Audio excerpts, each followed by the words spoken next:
The LMC casts a wide net over the Sound Shore to bring you local event info, profiles, and conversations.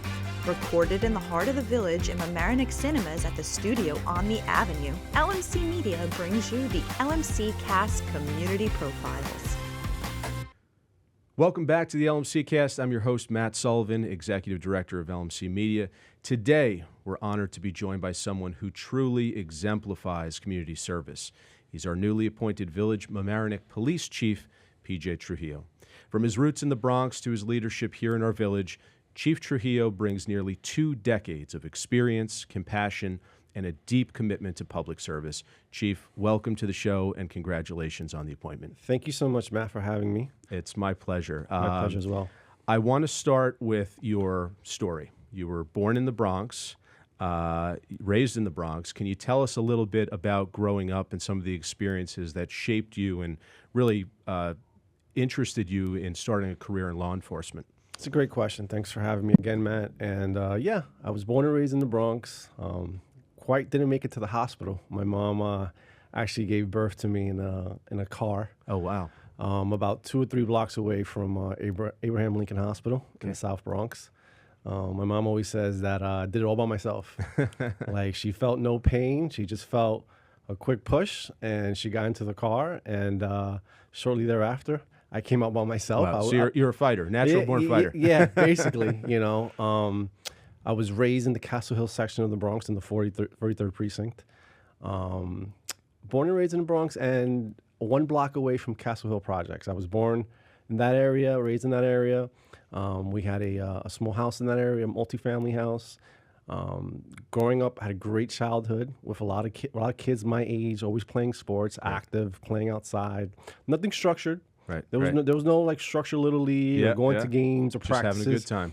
I grew up with about like 20 kids that were pretty much about my age, maybe a little bit younger, a little bit older. We were always outside playing manhunt, playing baseball, football, whatever could keep us busy. Right. And out of trouble. And out of trouble, yeah, because trouble was always to the left of me, right, to the right of me, and right behind me. Right. So all I could do is just keep moving forward. And even if I moved forward, I had to make sure that I didn't step on the landmines. Right. So there were a lot of traps growing up in the Bronx. But, you know, I had a good upbringing with my mom. My mom raised me very strict, disciplinarian. It was her way or the belt. Right. You know? You listen to mom. Or anything else that was near her if I was too far away from her. But it gave me structure. It gave me discipline. I saw a lot of bad things when I was growing up, a lot of issues with crime, a lot of issues with abuse. My mom was a victim of domestic violence as a kid. Sorry to hear so when I saw those things, I kind of wanted to help her, but I was a skinny little 5-year-old kid that couldn't really do much. Right. But I wanted to protect my mom, and I wanted to protect my older sister. So at a young age, I felt like that passion to want to help people, and that never went away. That's great. And that's what kind of led me into law enforcement. As a young kid, I was doing papers on what I wanted to be. I wanted to be a police officer. I want to help people. I want to help adults. I want to help the elderly. I want to help the children. I want to help women. So that never went away. And I made sure I made the right choices while growing up in the Bronx to put me in a position to succeed in that path. You know, I started working when I was like 12 or 13 years old. My mom had a friend that used to be a cab driver, and she would go and pick up people at like grocery stores or supermarkets, and I would help them with the bags, and they would give me $1 or $2. Nice. And then at 15, my uncle had a construction company. Okay. And I would go work with him construction. I didn't know anything, but I was like a laborer or whatever. I would just pick up garbage, paint the room, whatever. But my friends were hanging out playing. I was working. Wow. Making money for myself. At 17, I guess was my first full-time job when I was in high school. I used to work at what's known now like a Dave & Buster's. Back then it was called like a Fun World. Okay. Kind of like an arcade center. Right. In the Bronx. In the Bronx. In the Bronx, in like the Castle Hill area where I was at. I was hired as a maintenance kid, you know, throw out the garbage, wash dishes. Right. And like the first week I was there, making $5.25 an hour. The garbage kept coming, the dishes kept coming. I'm like, I gotta find what else to do within this organization because this is not gonna stop, and it wasn't fun. But again, I put myself in a position where I'm like, you know what? Let me go to the register and learn how to work the register. Let me go and learn how to make the food with the cook. And let me go here and learn how to do this. And eventually I wasn't washing dishes and I wasn't throwing out the garbage because I made myself useful. Right. So I always basically had that concept of always taking an opportunity and learning from it and growing from it. And that's what kind of led me to this position today. Well, I mean, certainly amazing work ethic. Yeah. Great drive to want to change things and Absolutely. be there and protect people and serve, Absolutely. which the department here does so well. Let's talk about, you began your career with the NYPD. Yep. You rose up through the ranks here in Mamaroneck. What are some of the defining moments of your career that have led you here today? It's a great question. So, like you said, I started in the NYPD in 2007. I was 24 years old. I graduated from college, went straight to the police academy. I had the experience of working there for about a year and a half. And it was foundational for me because in that organization, that's such a huge machine, right? It's not really that personal. You don't really know your sergeant on a first name basis or your lieutenant or your chief. Okay. They don't really acknowledge you as much because it's just a huge machine. Right.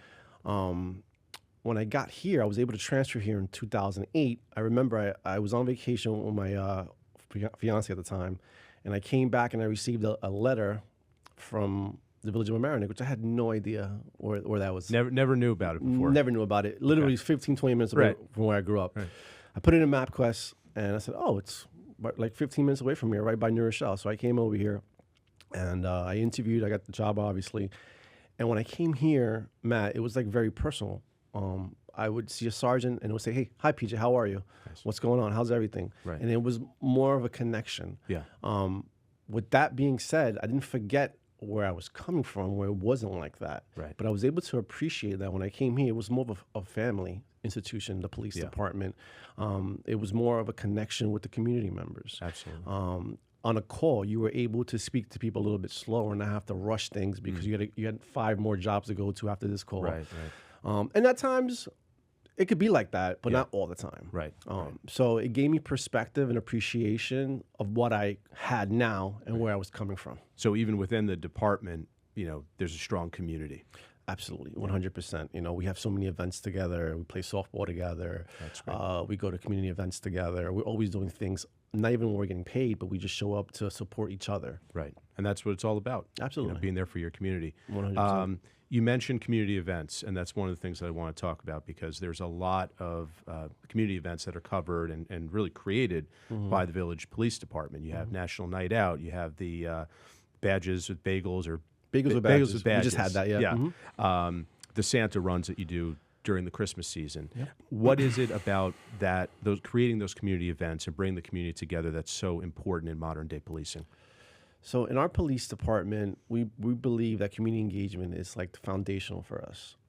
Policing can be very negative because you're usually dealing with people on their worst days.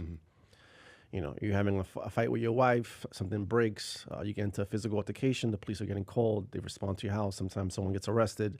It's a bad day. Yeah. You get pulled over for speeding. Unfortunately, people get tickets. People, if you're speeding in a school zone and we get complaints about speeders, guess what? You're speeding in a school zone, you get stopped, you're probably going to get a ticket. Right.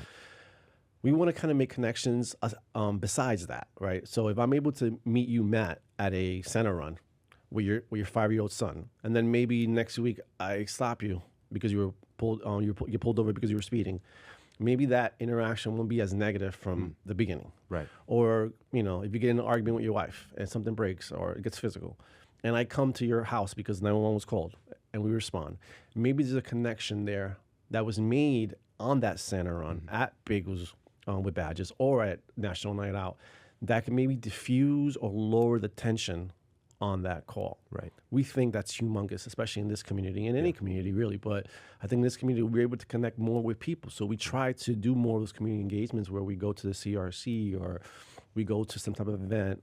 So those things for us are really important.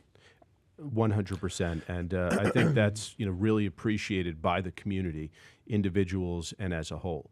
I think a lot of people, they're ideas. It's scary. I mean, anytime you're pulled over, I've been pulled over, and you're not doing anything wrong. You just maybe speeding, whatever. Maybe you're going a few miles per hour over. Yeah. But there is, I think, a natural tension and fear there when you see the sirens. Sure. How do you diffuse that situation? When an officer has an interaction beyond the community relationships that you mentioned. So, for instance, if you get pulled over by a police officer, we try to teach our officers that when they approach the vehicle, you introduce yourself. Okay. Good morning, Chief Trujillo with the Mamaroneck Police Department. I pulled you over because you were speeding. Right. Is that mandated? Do you have to do it that way? No, but we try to push that. We try to make that part of our culture, right? I think an officer coming up to you, introducing themselves, saying their name and the reason why you were pulled over kind of gives you transparency on the whole process and who stopped you and what department they're from and what's their name and why is the reason they stopped you. Right.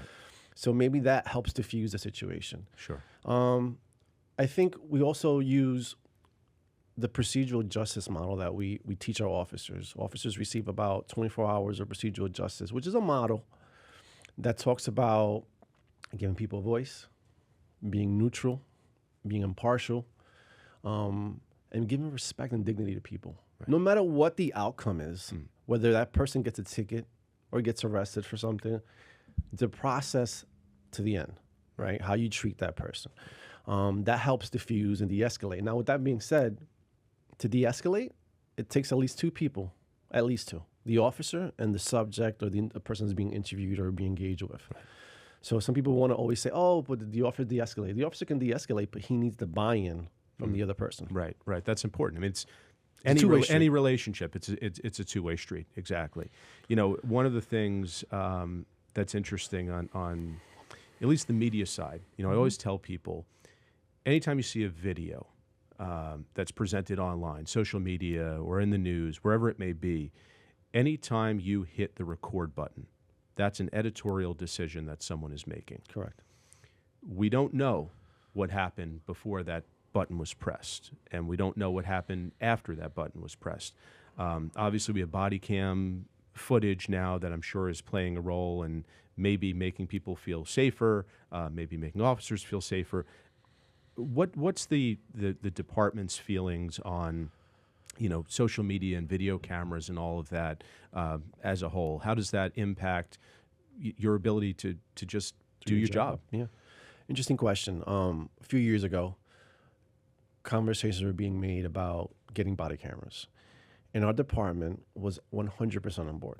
100% on board. Everyone wanted to get body cameras. Okay. It had to be negotiated through collective bargaining and everything. Right. But we got them, and the officers loved them because 9 out of 10 times, it's actually helping the officer. Right. Okay. Because it's dispelling or rejecting the notion that the officer was unprofessional, maybe cursed at them, or they did something and the person's saying, oh, they didn't do it, but now it's on body cam. Right.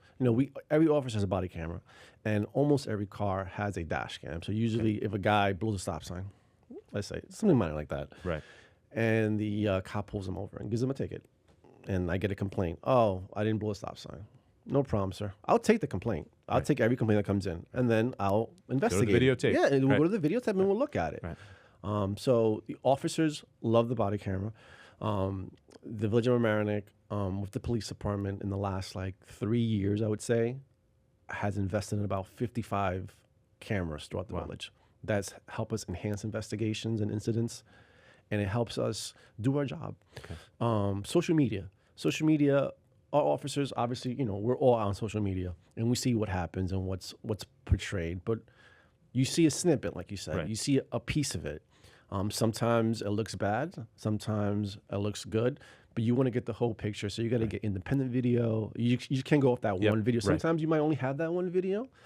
But you look at the facts and circumstances of the case on an overall basis to make judgments. Right. And that's what's important, I think, that people see the whole picture. Absolutely. And I always say that when we are reporting on, let's say, events, or really documenting events. I don't like to say reporting because we try to do more. Everything that we do here, it's really from a nonpartisan basis. It's objective journalism. We're trying to document what's happening at any given point, and then allowing the viewer to make their own assumptions, or walk away with their own independent feelings, and not force feed them into telling them this is how you should feel. I think that's one of the struggles that we face in modern media today is present the facts, present what actually happened, and that doesn't lie. And for the context too, because sometimes you might see a video and it portrays a certain image, and depending on the person that's narrating that video, they try to sway you a certain way without giving you the full context of the engagement and the nuances of it. So sometimes, the video is great, but give me context and nuance with the video. Context is very important. Absolutely. For sure. And that's one of the things that, we try to do here at LMC is really educate the community in terms of media production. Right now we obviously have a whole slew of issues with AI production, people not being able to differentiate between what's an actual photo and what's been a manipulated photo or a virtually produced photo. You've emphasized over time, balancing compassion with enforcement. You talked a little bit about that. What does that mean to you on on a day-to-day basis? Compassion is the way you deal with people in any organization, whether you run a TV studio, whether you run the police department, whether you run a restaurant, the way you engage with your people, right? People skills, knowing how to engage with people, how to talk to people, understand people, have sympathy and empathy, right? So in policing, sometimes people think it's just black and white. No, it's a lot of gray in the middle, right? And that gray can lead you down a certain path. So I think in our culture, in our police department, we talk a lot about and we instruct a lot about the engagement with the people. Sometimes you deal with people that are under the influence of alcohol or drugs or mental health issues. Having that as a background and a foundation to understand that and maybe slow things down, right? Get more people there, try to get an intermediary or maybe a person that they know that could bridge the gap for the connection. Listen, I've been on calls where I've had an individual, let's say suicidal, barricaded with a weapon. And I found out while I was on scene that, this person actually went to school with one of our officers. And I go, okay, is he working right now? No, he's not working. I have his phone. Let me give him a call real quick. Hey, buddy, I need you to come in right now. I have this individual. Do you know him? Yeah, I know him. I went to school with him. Hey, he's in crisis right now. He's barricaded, suicidal, and has a weapon. I need you to come and help me bridge that gap. Shows up in 5 minutes. That's great. And another thing of that is that a lot of our officers, Matt, live here. Right. Went to school here. Yep. Or lived here and have families still here. So about 70% of our department has a vested interest here and have connections here. So it goes back to having compassion, trying to engage with people that when they're in crisis and make that connection, maybe bring it down a little bit and slow it down. Right. It's, wonderful to hear all that, and I think it does make a huge difference to have people with the background of living in the community, having that vested interest, as you mentioned. You yourself are a community member. How does that impact you on a day-to-day basis and your decision-making process, and what's sort of the legacy that you'd like to build here? I think the police officers that work here in this department are never off, because if they live here, they always have a pulse on what's going on. Right. And whether you're going to the bank to pick up money or make a deposit or going to go shopping with the wife, if you see something, you're making that phone call. You're sending that email. Hey, guys, I just saw this while I was going shopping, while I was going to the bank. That vested interest in, hey, this is the quality of life that we have here and we want to maintain it. We don't want it to go down. This is our community, even though we also work here, but we live here. Right. And we want to make sure we maintain a high quality of life for ourselves, for our families, and our residents. Yeah.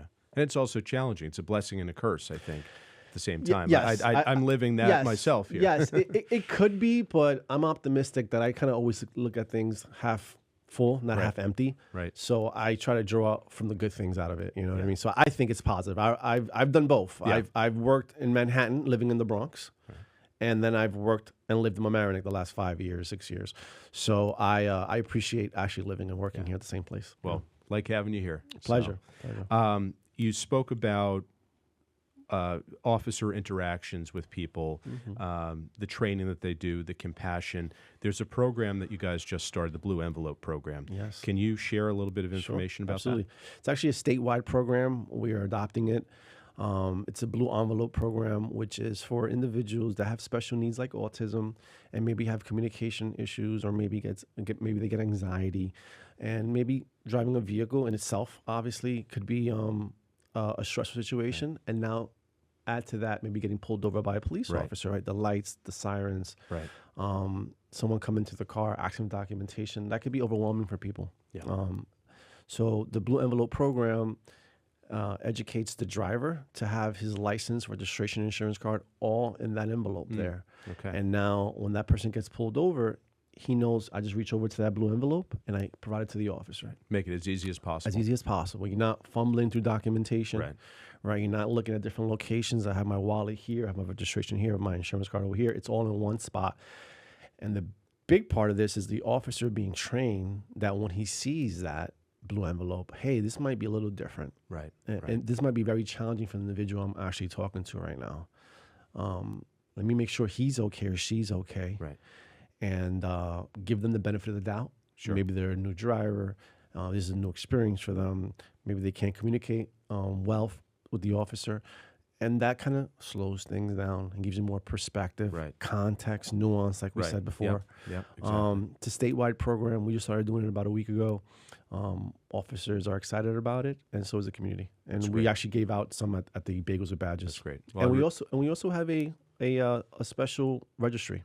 Okay. Special needs registry where you can go online at vompd.com and you can fill out a registry. It's an application with your child or your loved one's special needs, maybe a picture of that person. That document gets uploaded to our records management system and it gets disseminated to our officers. Okay. So now officers come into work and say, oh, this is Johnny. Johnny lives over on Rockland Avenue. Right. You know, he's 18 years old. He has special needs. This is his picture. Maybe he might go wandering off to the water, to the park or something. If he goes missing, let's check those areas. Wow, that's two great initiatives, and I really applaud you guys for taking that and starting that. How would you say? You know, obviously, pedestrian safety is a huge concern in this community. We had a very unfortunate accident occur. What are we doing moving forward? What are some of the changes or initiatives that we have planned? So far we've done several improvements. One being where that accident happened that you mentioned. In that whole area, we did an all pedestrian phase cycle, which means the lights are all going to be red and give people chances to cross the street on both sides, as opposed to just one side. Okay. So basically all traffic slows down and stops and allows people to go north, south, east, and west all at the same time. Okay. That wasn't the thing before. Right. Now, with that being said, more traffic builds up. Right? People hate traffic, especially you got to go to work, you got errands to do. But if it's for safety. Safety is number one. And we have to make that sacrifice to prevent things from happening in the future. We've invested in curb cutouts. We put up some additional signage. We put up some bollards that are kind of like traffic calming measures, so people can see the road and it's a little bit more narrower. Okay. We're going to do some curb cutouts in the future. We're looking at adding some red light cameras as well. Okay. I added an additional traffic safety officer. We currently have two that's their primary job every day, all day, is to enforce traffic laws. Okay. So just to give you a little bit of context, you know, a police officer is working on the road right now. He can stop a car for speeding, but he's also going to community engagement. He's also going to a food pantry. He's also responding to 911 calls for service, blocked driveways. We have two officers, and now three, that all they do is traffic safety. So speeders, people that are not stopping for people in the crosswalk, stop signs, that's what their main focus is. Okay. Trucks that are overloaded, that are not safe.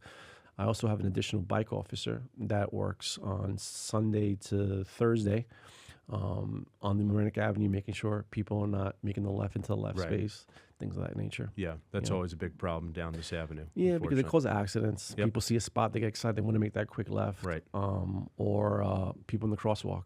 Right. Sometimes people don't stop for people in the crosswalk. That's dangerous. Right. And everything else when it comes to vehicle and traffic law safety, making sure that people are following the rules of the road. You know, we all have places to go, but safety is number one.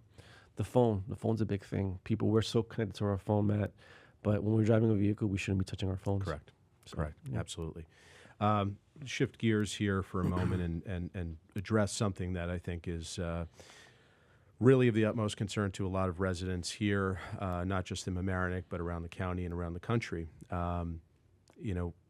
We have a large Latino population here in Mamaroneck, and from the conversations that I've had, we have a wonderful community resource center. I've heard of the concerns from them and friends and family and everyone. I think there's a fear of what's happening right now pertaining to ICE and the raids that we've heard about. What are some of the ways that we can protect ourselves as, really citizens, but also people here living in this country? Can you just give us really an overview of your thoughts on that? So my parents come from the Dominican Republic, so I'm a child of immigrants. My mom's been here, let's say 45 years, still can't speak English correctly. But with that being said, she tries. But I am very sensitive to the topic at hand. My parents are obviously not from the States. I was born and raised here. I'm first generation. When I was younger, there was a fear of police, right? Yeah. Because maybe of the experiences that our loved ones had coming from different countries, right? Whether it's Ecuador, Dominican Republic, Mexico, wherever you're from. Right. When you come to the United States, the police is a little different, right? They're a lot more professional, a lot more educated. It's not an armed militia. It's people connecting with other people, right? Our department, when I first got hired here, I think we had like 4 Spanish-speaking police officers. Now we have about 30% of our department speaks Spanish. Wow. So that in itself bridges the gap, right? Because now we're on the same language, right? Doesn't fix everything, but that's a great starting point. That I can understand what you're saying, and I can understand maybe where you're coming from. Our department focuses on diversity, obviously, but also the quality of the people we're hiring. And the people that we're hiring, how are they connecting with the community? So if we have a community forum or meeting with CRC, the Community Resource Center, we try to make those connections, and we go there and we speak to the people that are attending those events. Again, making that connection. Hey, that's PJ. I saw him at that Community Resource Center meeting 3 weeks ago. I know him, right? And we made a connection. Right. We're not two strangers now. With the whole ICE thing, I've been a cop for almost 20 years, man. I've never deported anyone. I've never went to someone's house to deport them. I've never done any type of enforcement with ICE. Right. So the police department doesn't work with ICE. If someone gets arrested, and let's say they get fingerprinted through the process, and when the fingerprints get submitted to the state system and the federal system, something comes back and says, hey, John James is wanted, and there's a deportation order for him, must hold. I have to respond to that, and I have to respect that. And if there's a warrant coming out from that, I have to hold that person. Aside from that, I'm not going to anyone's house, or any member of this department is not going to anyone's house looking to deport people or stop people for maybe taking the red light or blowing a stop sign, and they're going to get deported. It doesn't work that way. Right. There's a misconception that people have that the police department is immigration. There's 2 separate departments. Okay. If ICE is coming into the village of Mamaroneck, which they haven't, but if they were to come and do some type of enforcement activity because they have some type of warrant, we have to honor that. That's what they're doing. So they would have to tell you if they were coming They wouldn't have to. I think it would behoove them to, because maybe they can get attacked or something. So in the past, if they're doing some type of operation, I think they usually do check with the local department. Hey, listen, we're in an unmarked vehicle. It's a blue Dodge. I have 4 officers. We're all wearing, plain clothes. We have outside carrier. It says ICE on it. We're going to be at 123 Mamaroneck Avenue doing an operation looking for John Jones. So now we know. Right. So in case something happens, we're not going there blind. We have the information and the intelligence that something's going on there. And now, am I going to go and actually, use the deportation order that they have? No. If they're getting attacked, do I have to go protect them? I do, because at the end of the day, they're individuals, right?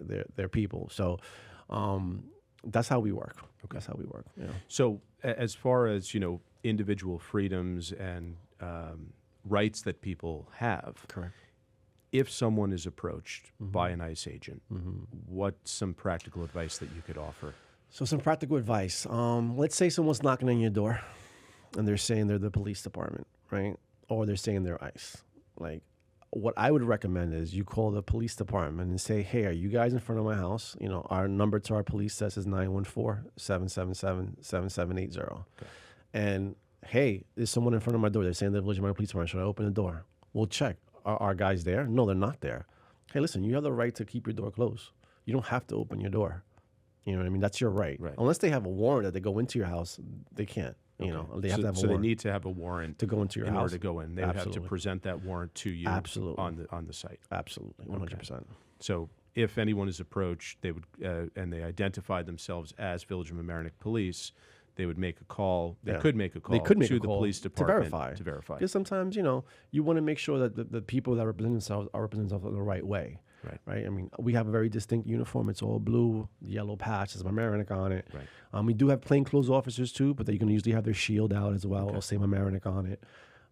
You know, we respond to calls, about 20,000 calls a year. We make over 670 arrests a year. We're a very active police department, but at the same time, we're enforcing laws that need to be enforced. None of them being immigration. Right. You're not dealing with that. No, not at all. If so, you know, we're talking about sort of an ICE agent coming to someone's home. What if you're somewhere in public and an ICE agent or someone were to approach you in a parking lot, let's say?